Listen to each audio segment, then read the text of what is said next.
Super শপে প্রায়ই কেনাকাটা করেন রাজধানীর মগবাজারের বাসিন্দা সালেহ আহমেদ। তিনি জাগো নিউজকে বলেন, পলিথিন পরিবেশের জন্য ক্ষতিকর, কিন্তু তার যথাযথ বিকল্প সরকারকে ব্যবস্থা করতে হবে।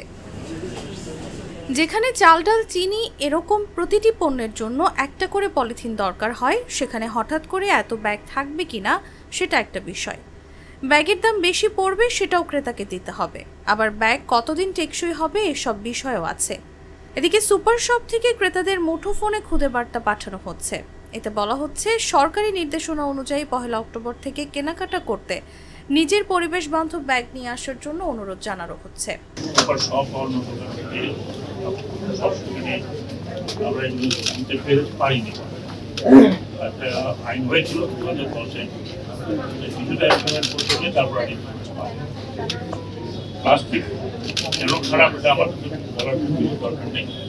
পরিবেশকে শুধু নষ্টই করে না, আমাদের জন্য একটা বিপজ্জনক অবস্থা হয়ে উঠছে। এই ঢাকা শহরে যতগুলো লাইন, যত লাইন, এর ভিতরে পরিষ্কার করতে যায় শুধু প্লাস্টিকের ব্যাগ।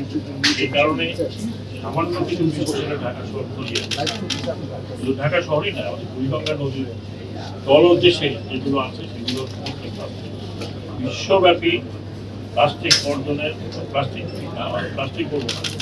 প্লাস্টিক ব্যাগগুলো বর্জনের একটা আন্দোলন শুরু হয়েছে, যেহেতু পরিবেশকে ভালো রাখতে হবে, জলবায়ুকে। সুপার শপে থাকবে পাটের ব্যাগ। সুপার শপ স্বপ্নর মালিবাগ আউটলেটের ম্যানেজার হাফিজ হোসেন জাগো নিউজকে বলেন, আমরা আমাদের শপের বিভিন্ন জায়গায় এরই মধ্যে বিজ্ঞপ্তি দিয়েছি। আমাদের যে টিস্যু ব্যাগ, জালি ব্যাগ ছিল সেগুলো সরিয়ে নিচ্ছি।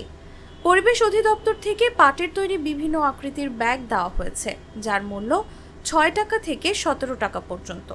ভোক্তাদের সেগুলো কিনে মালামাল নিতে হবে।